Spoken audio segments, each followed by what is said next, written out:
El libro en blanco. Lávame y seré más blanco que la nieve. Salmo 51:7.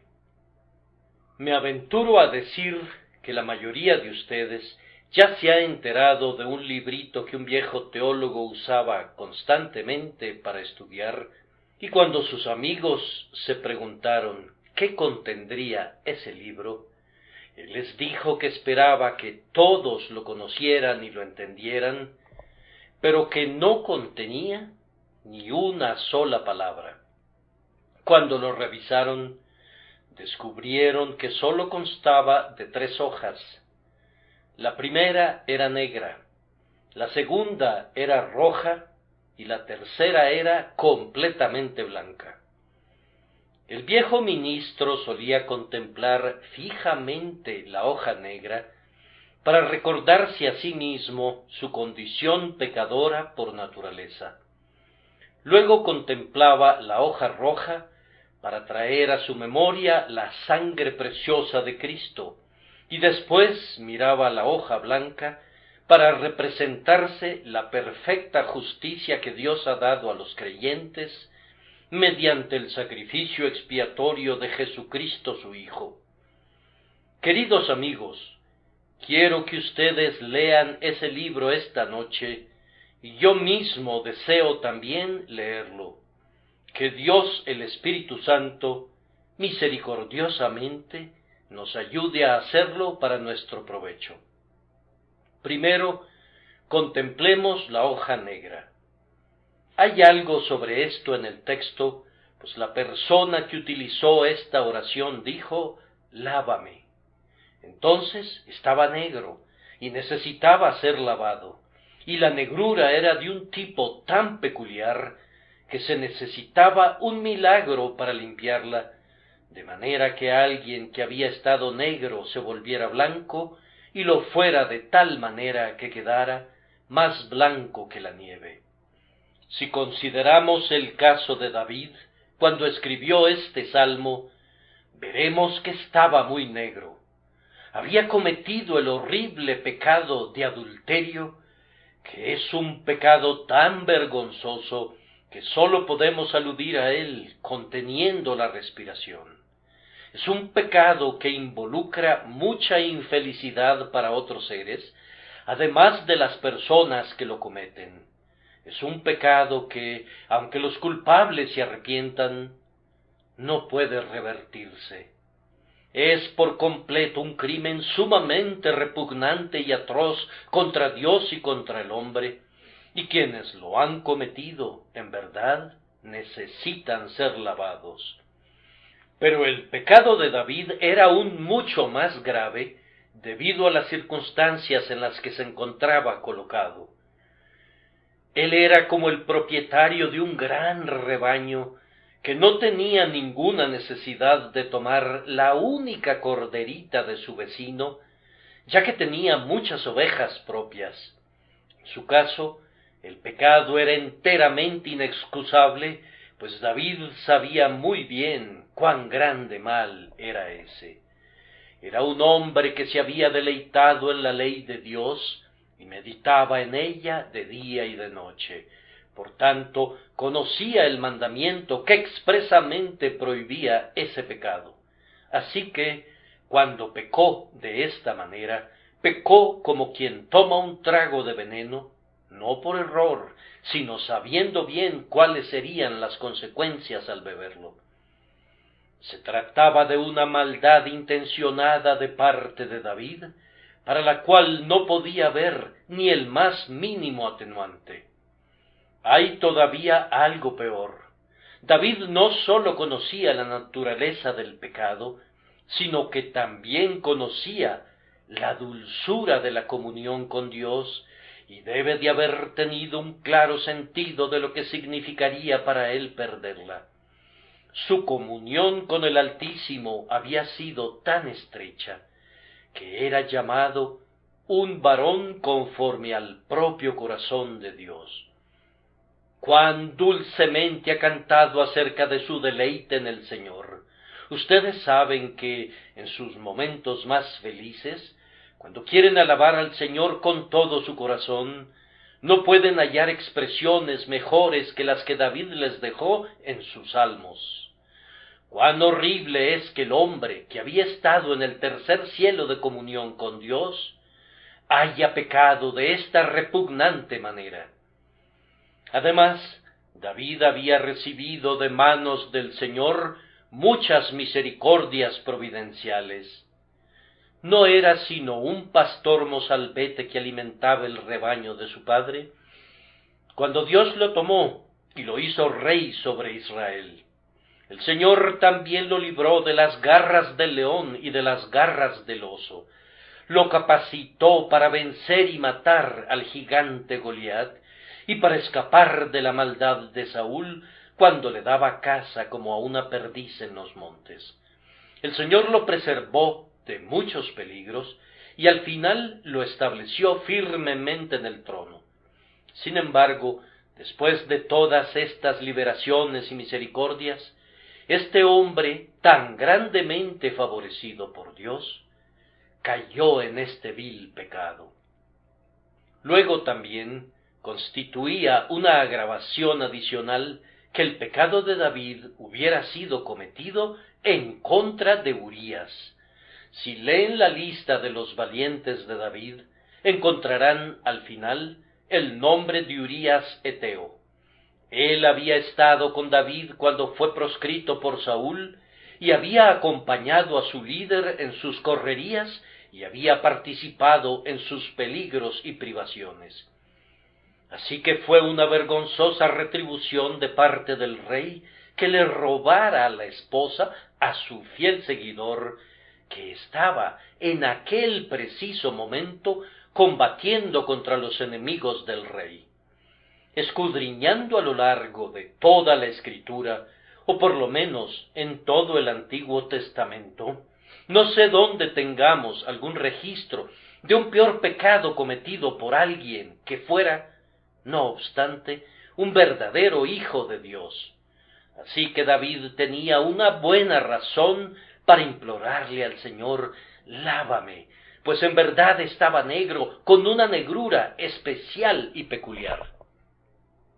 Pero ahora dejemos a David y consideremos nuestra propia negrura a los ojos de Dios.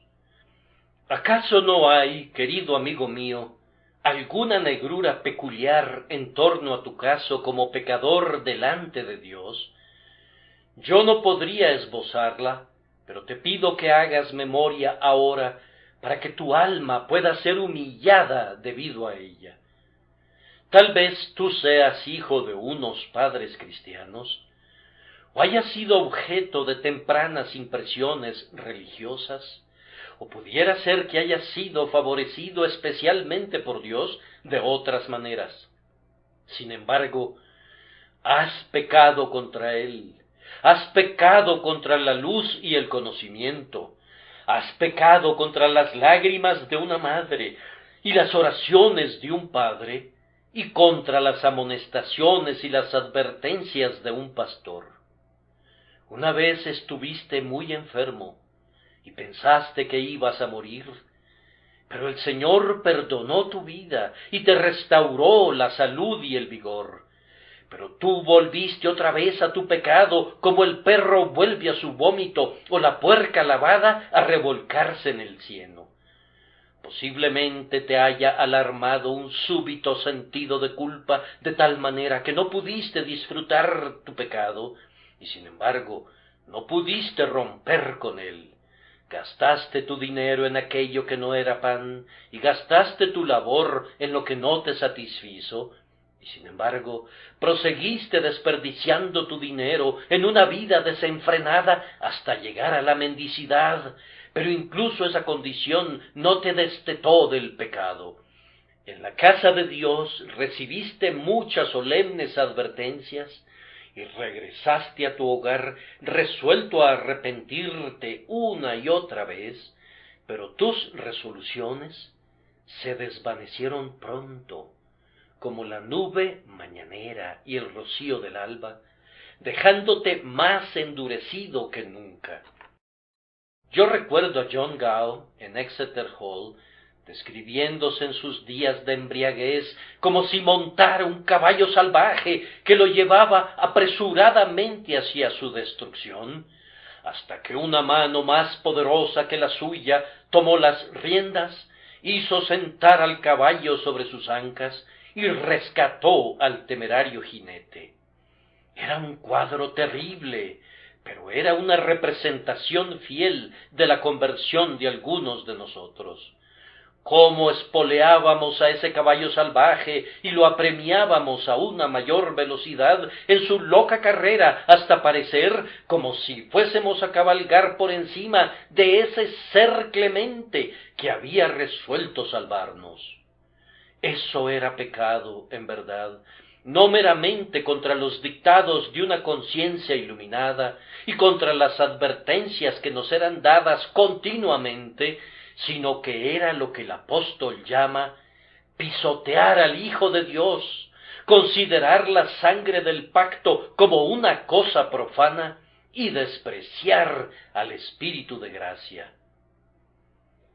Hermanos, antes de que pase esta página negra, permítanme exhortarlos a que la estudien diligentemente y que traten de comprender la negrura de sus corazones y la depravación de sus vidas. Esa falsa paz que resulta de considerar con ligereza el pecado es la obra de Satanás. Desháganse de ella de inmediato si la ha infundido en ustedes. No tengan miedo de mirar a sus pecados, no cierren sus ojos ante ellos, pues ocultar su rostro para no verlos podría ser su ruina. Pero que Dios oculte su rostro de ellos será su salvación. Miren a sus pecados y mediten en ellos hasta que los conduzcan inclusive a desesperar. ¿Cómo?, dice alguien, ¿hasta que me conduzcan a desesperar? Sí, yo no me refiero a esa desesperación que brota de la incredulidad, sino a esa desesperación que es casi semejante a la confianza en Cristo. Entre más los capacite Dios para ver su vacío, más ávidos estarán de valerse de la plenitud de Cristo.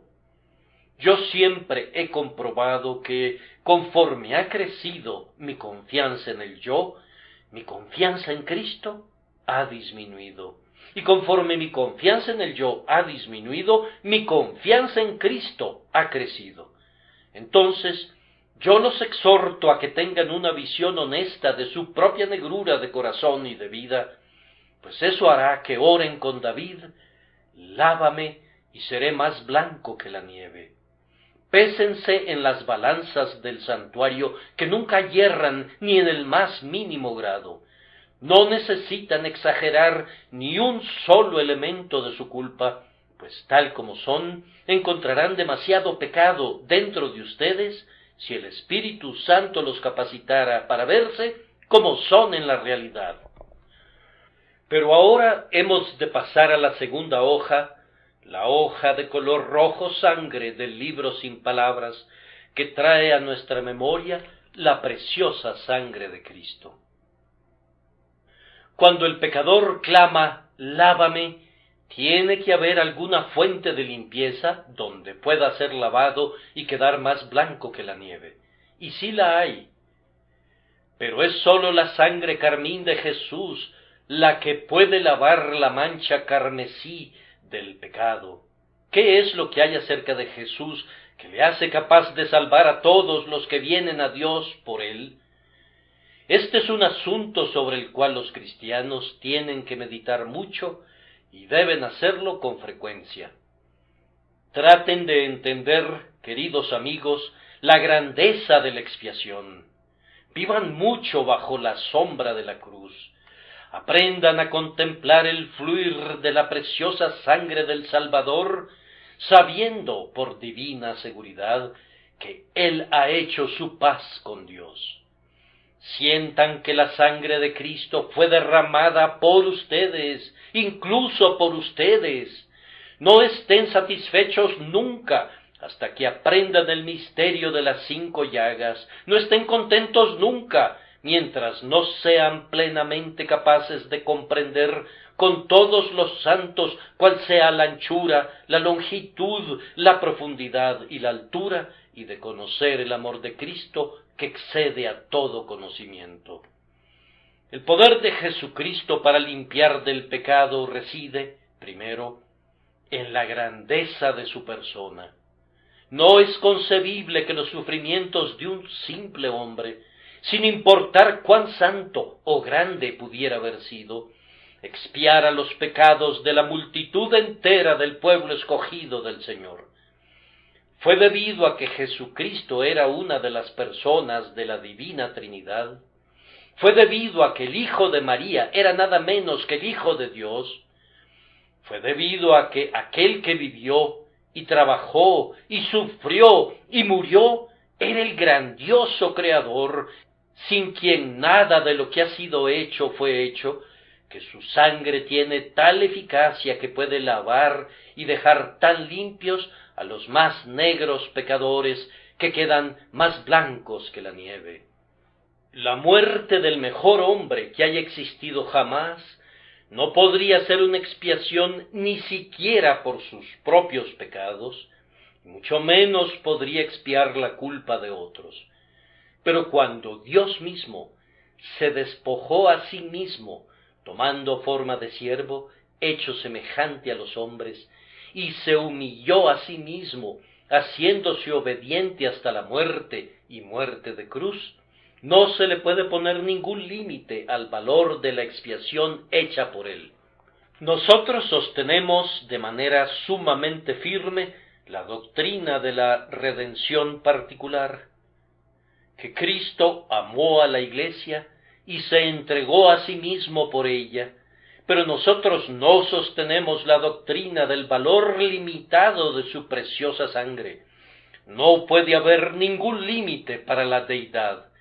Tiene que haber un valor infinito en la expiación que fue ofrecida por aquel que es divino. El único límite de la expiación está en su designio, y ese designio fue que Cristo diera vida a todos cuantos le fueron dados del Padre. Pero, en sí misma, la expiación sería suficiente para la salvación del mundo entero, y si la raza entera de la humanidad fuere conducida a creer en Jesús, hay suficiente eficacia en su sangre preciosa para limpiar a todo aquel nacido de mujer de todo pecado que todo el conjunto de ellos hubiere cometido jamás.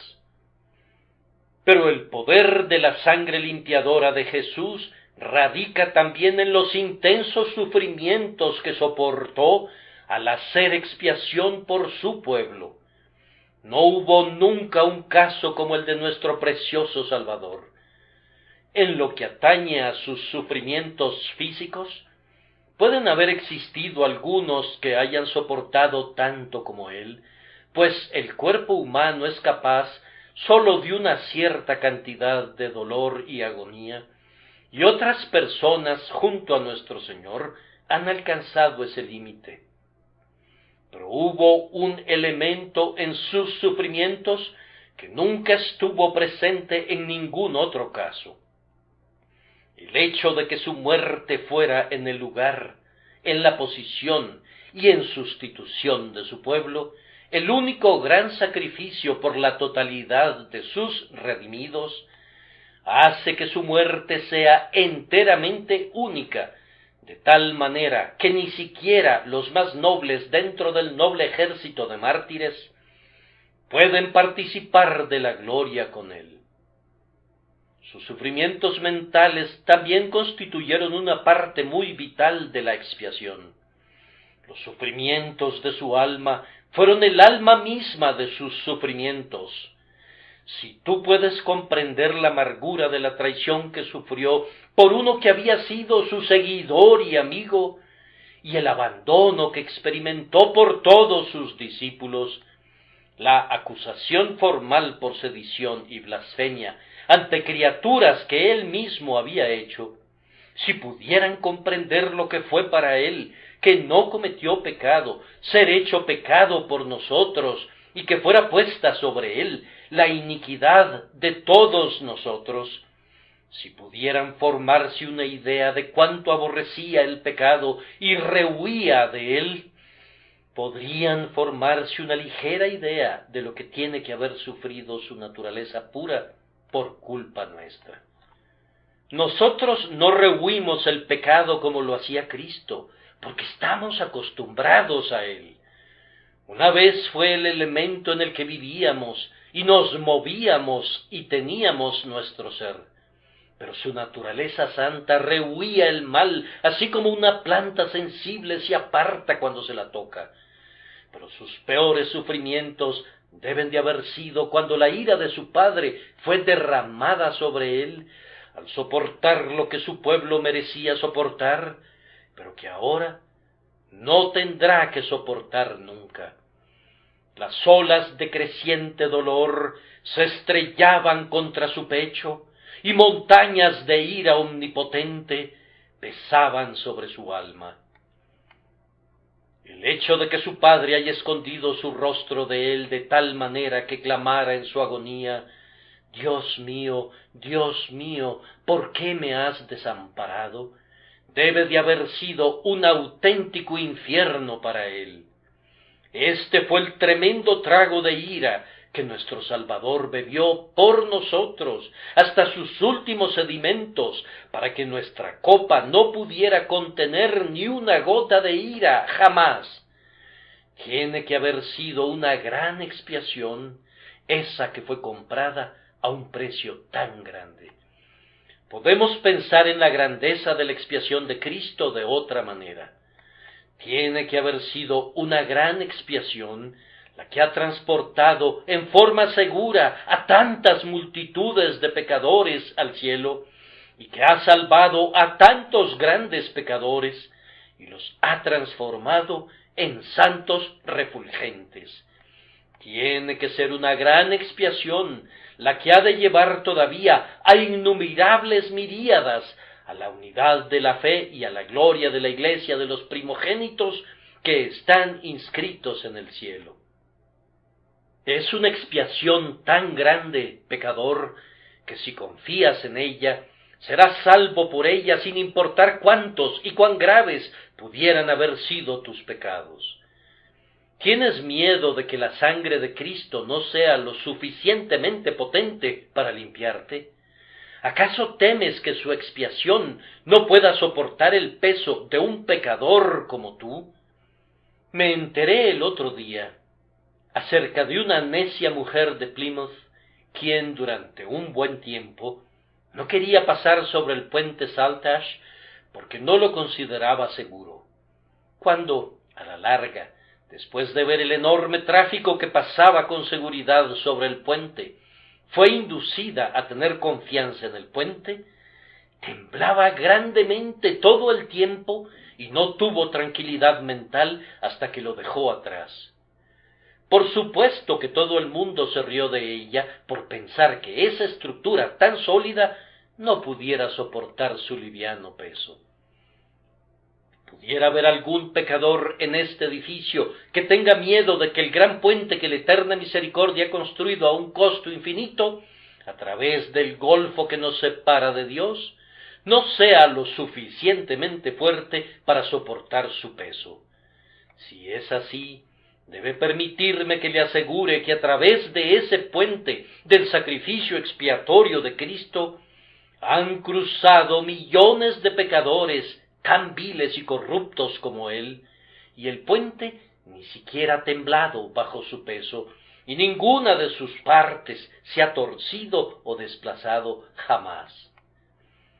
Mi pobre amigo temeroso, tu ansiedad de que el gran puente de la misericordia no sea capaz de soportar tu peso, me recuerda la fábula del zancudo que se posó sobre la oreja de un toro, y luego estaba preocupado porque la potente bestia podría incomodarse por su enorme peso. Es bueno que tengas una vívida comprensión del peso de tus pecados, pero al mismo tiempo debes también entender que Jesucristo, en virtud de su gran expiación, no sólo es capaz de soportar el peso de tus pecados, sino que también puede llevar, y en verdad ha llevado ya sobre sus hombros los pecados de todos los que han de creer en él hasta el propio final del tiempo, y los ha transportado a la tierra del olvido, donde no serán recordados o recuperados jamás. La sangre del pacto eterno es tan eficaz que incluso tú, así de negro como estás, puedes orar con David: lávame y seré más blanco que la nieve. Esto me lleva a la página blanca del libro sin palabras, que está tan llena de instrucción como la hoja negra o la hoja roja. Lávame y seré más blanco que la nieve. Cuán hermoso espectáculo fue esta mañana cuando miramos hacia afuera y vimos el terreno todo cubierto de nieve. Todos los árboles estaban vestidos de plata. Sin embargo, es casi un insulto para la nieve compararla con la plata, pues la plata, en su nivel más brillante, no es digna de ser comparada con el maravilloso esplendor que se podía ver en cualquier lugar en que los árboles aparecían adornados con hermosos festones sobre la tierra que estaba vestida con su puro manto blanco. Si hubiéramos tomado un pedazo de lo que llamamos papel blanco y lo hubiéramos colocado sobre la superficie de la nieve recién caída, se habría visto cubierto de suciedad al compararlo con la nieve inmaculada. La escena de esta mañana trajo de inmediato a mi mente el texto: lávame y seré más blanco que la nieve. Oh negro pecador, si tú crees en Jesús, no sólo serás lavado en su sangre preciosa hasta convertirte en alguien tolerablemente limpio, sino que quedarás blanco. Sí, tú serás más blanco que la nieve. Cuando hemos contemplado la pura blancura de la nieve antes de que se ensucie, nos ha parecido como si no pudiera haber nada más blanco. Yo sé que cuando he estado en medio de los Alpes y he contemplado durante horas la deslumbrante blancura de la nieve, casi he sido enceguecido por ella. Si la nieve se quedara largo tiempo sobre el terreno, y si toda la tierra se cubriera de ella, pronto nos quedaríamos ciegos todos nosotros. Los ojos del hombre han sufrido con su alma a través del pecado, y tal como nuestra alma sería incapaz de soportar una visión de la pureza de Dios al descubierto, así nuestros ojos no podrían soportar contemplar la portentosa pureza de la nieve. Sin embargo, el pecador, negro por causa del pecado, al ser llevado bajo el poder limpiador de la sangre de Jesús, se vuelve más blanco que la nieve. Ahora, ¿cómo puede un pecador ser lavado para quedar más blanco que la nieve? Bien, antes que nada, hay una permanencia en la blancura de un pecador lavado con sangre que no existe en cuanto a la nieve. Mucha de la nieve que cayó esta mañana no tenía nada de blancura esta tarde. Allí donde la nieve había comenzado a derretirse, se miraba amarilla, incluso en los lugares donde ningún pie de hombre había pisado sobre ella. Y en cuanto a la nieve de las calles de Londres, ustedes saben cuán pronto desaparece su blancura. Pero no hay temor de que la blancura que Dios da a un pecador desaparezca nunca de él. El vestido de la justicia de Cristo que es colocado sobre él es permanentemente blanco. Este vestido sin mancha se ve igual cuando la naturaleza deteriorada se cubre de años. Ninguna edad puede cambiar su gloriosa tonalidad. El manto de Cristo es por siempre nuevo. Siempre es más blanco que la nieve. Algunos de ustedes tienen que vivir en Londres, un lugar humoso y mugriento, pero el humo y la mugre no pueden descolorar el vestido inmaculado de la justicia de Cristo. Ustedes mismos están manchados por el pecado, pero cuando están vestidos con la justicia de Cristo delante de Dios, las manchas del pecado desaparecen. David, en sí mismo, Estaba negro y sucio cuando elevó la oración de nuestro texto, pero vestido en la justicia de Cristo, estaba blanco y limpio. El creyente en Cristo es tan puro a los ojos de Dios en un momento como también lo es en otro momento. Él no mira a la pureza variante de nuestra santificación como nuestra base de aceptación con Él, antes bien, mira la pureza inmutable e incomparable de la persona y obra del Señor Jesucristo, y nos acepta en Cristo y no por lo que somos en nosotros mismos. Por esta razón, una vez que somos aceptos en Él, somos más blancos que la nieve. Además, la blancura de la nieve es, después de todo, sólo una blancura creada. Es algo que Dios ha hecho, pero no tiene la pureza que pertenece a Dios mismo. Pero la justicia que Dios da al creyente es una justicia divina, como dice Pablo. Al que no conoció pecado, por nosotros lo hizo pecado, para que nosotros fuésemos hechos justicia de Dios en él. Y recuerden que esto es cierto en lo tocante al propio pecador, que antes estaba tan negro que tenía que clamar a Dios: lávame y seré más blanco que la nieve. ¿Puede haber una persona que entrara a este edificio negro como la noche debido al pecado? Pero si es capacitado ahora por la gracia a confiar en Jesús, su sangre preciosa lo limpiará de inmediato, tan completamente que será más blanco que la nieve.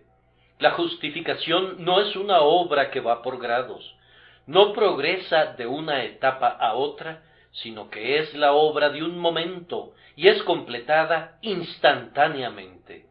El grandioso don de Dios de la vida eterna es concedido en un momento y podría ser incapaz de discernir el momento exacto en que es concedido. Sin embargo, podría saber inclusive eso, pues tan pronto como crees en el Señor Jesucristo, eres nacido de Dios y has pasado de muerte a vida. Eres salvo y salvo para toda la eternidad. El acto de fe es algo muy simple, pero es el acto que más glorifica a Dios que pueda ser llevado a cabo por un hombre. Aunque no hay ningún mérito en la fe es una gracia sumamente ennoblecedora, y Cristo le asigna un alto honor cuando dice: tu fe te ha salvado, ve en paz. Cristo pone la corona de la salvación sobre la cabeza de la fe. Sin embargo, la fe misma nunca llevará esa corona, sino que la pone a los pies de Jesús y le da a Él todo el honor y la gloria. ¿Podría haber alguna persona en este lugar que tenga miedo de pensar que Cristo la salvará? Mi querido amigo, hazle a mi maestro el honor de creer que no hay profundidades de pecado en las que pudieras haber caído que estén más allá de su alcance. Debes creer que no hay pecado que sea demasiado negro para que no pueda ser limpiado completamente por la sangre preciosa de Cristo, pues Él ha dicho: todo pecado y blasfemia será perdonado a los hombres, y todo pecado tiene que incluir el tuyo. La propia grandeza de la misericordia de Dios es la que a veces deja perplejo a un pecador. Permítanme usar un símil casero para ilustrar lo que quiero decir. Supongan que están sentados a la mesa de su casa, trinchando un trozo de carne para cenar, y supongan que su perro está debajo de la mesa, esperando obtener un hueso o un trozo de cartílago como su porción. Ahora, si fueran a colocar el plato con todo el trozo de carne sobre el suelo, probablemente el perro tendría miedo de tocarlo porque podría recibir unos azotes. Sabría que un perro no merece una comida como esa, y esa es justamente tu dificultad, pobre pecador. Tú sabes que no mereces esa gracia que Dios se deleita en darte, pero el hecho de que sea de gracia deja fuera por completo el tema del mérito. Por gracia sois salvos por medio de la fe, y esto no de vosotros, pues es don de Dios, Los dones de Dios son como Él mismo, inmensurablemente grandes. Tal vez algunos de ustedes piensen que estarían contentos con migajas o huesos de la mesa de Dios. Bien, si Él me fuera a dar unas cuantas migajas o un poco de carne en trozos, yo estaría agradecido inclusive por eso, pero no me satisfaría. Pero cuando Él me dice, tú eres mi hijo, yo te he adoptado y has entrado en mi familia y ya no saldrás fuera jamás, yo no estoy de acuerdo contigo en que sea demasiado bueno para ser cierto. Podría ser demasiado bueno para ti, pero no es demasiado bueno para Dios. Él da como sólo Él puede dar. Si yo tuviera una gran necesidad y obtuviera acceso a la reina, y después de exponer mi caso ante ella, me dijera, siento un profundo interés en su caso, aquí tiene 1 centavo para usted, yo estaría muy seguro de que no vi a la reina, sino que alguna doncella o sirvienta de alguna dama me estaba poniendo en ridículo. Oh, no, la reina da como una reina, y Dios da como Dios, de tal manera que la grandeza de su don, en vez de dejarnos atónitos, sólo debería asegurarnos de que es genuino y que proviene de Dios. Richard Baxter dijo sabiamente, oh Señor, tiene que ser una gran misericordia o ninguna misericordia, pues poca misericordia no me sirve de nada. Entonces, pecador, acude al gran Dios con tu gran pecado y pide una gran misericordia para que seas lavado en la gran fuente llena con la sangre del gran sacrificio y recibirás una gran salvación que Cristo ha obtenido, y por ello atribuirás una gran alabanza al Padre, al Hijo y al Espíritu Santo, por siempre y para siempre. Que Dios nos conceda que así sea, por Jesucristo nuestro Señor. Amén.